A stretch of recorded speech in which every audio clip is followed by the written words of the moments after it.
Evening. Welcome to Law Excellence IAS.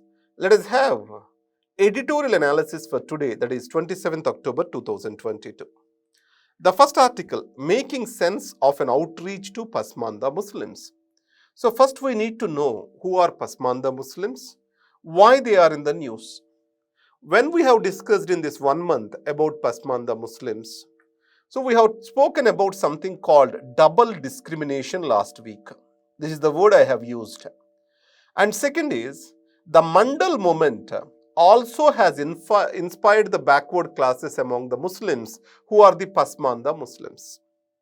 So these two cases we have discussed that. The influence of the Mandal Commission, which has not just influenced the backward classes among Hindus, but also among Muslims. So Pasmanda Muslims, who they are? So these are the backward, economically backward Muslims, and they belong to Ajlaf and Arzals.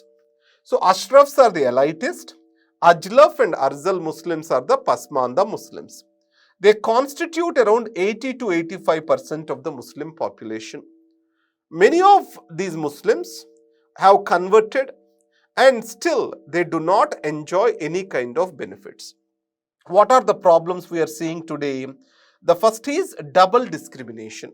So these are discriminated by the religious Muslims and also by the caste Hindus. So they face double discrimination today. Second, development-wise if you take, Sachar committee has clearly stated that they are worse than scheduled castes, their economic indices, educational indices, their role in government jobs, share in government jobs. If we observe, they are worse than the scheduled castes in India. So in this case, a renewed focus is necessary, either creating opportunities through reservations and then to listen to their voice on various religious matters. Today, if you talk about Triple Talaq Bill, Uniform Civil Code, or whatever it is, whose voice among the Muslims is being heard? That is elitism, that is Ashrafs. So, broadening the voice of the Muslims, where economically weaker sections' voice also need to become inclusive.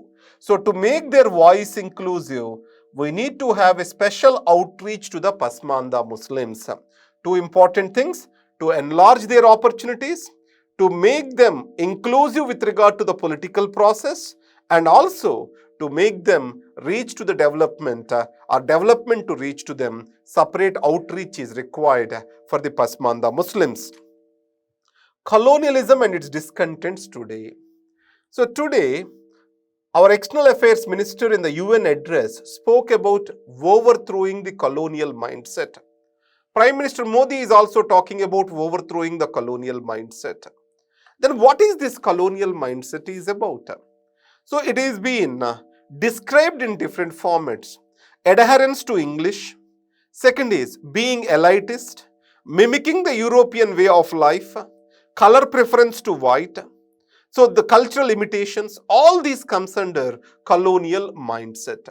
So the colonial mindset is been said as an invasion of the Indian mind by the foreign authority or foreign people.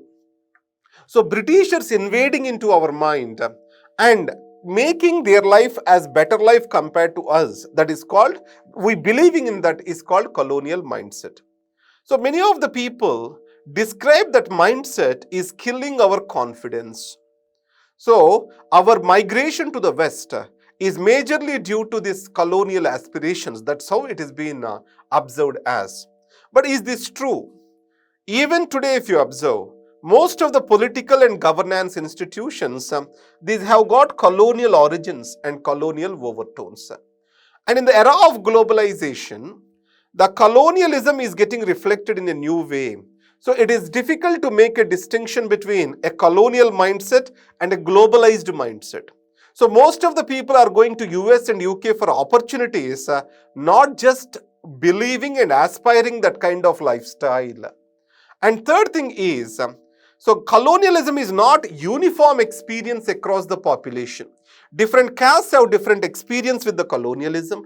Different religions have different experience with colonialism. So the colonialism is not a uniform mindset. what we see, the elitism in India exists even before the colonialism happened. So Rajas, Jamindars, these have behaved more in an elitist fashion. And national movement tried to wash these colonial waters from most of the people, especially the people who participated in the freedom struggle. So that's where clear definition of colonial mindset is not possible.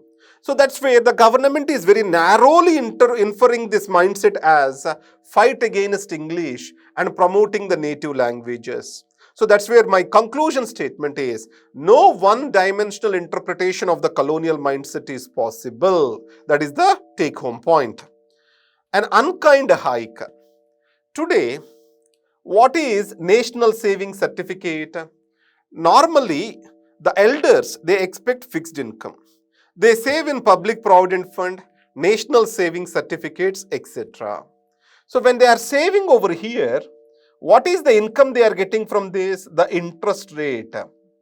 So normally this interest rate has to be hedged against inflation.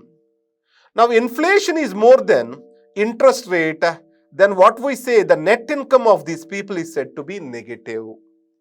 If inflation is very high and then interest which they are earning is low, then their net income on that particular investment is said to be negative. Remember, most of the savings which are made into these instruments, these are essential for capital formation. This goes as investment in the form of loans from the banks, etc. So in a way, these savings are the guiding factors or engines for economic growth.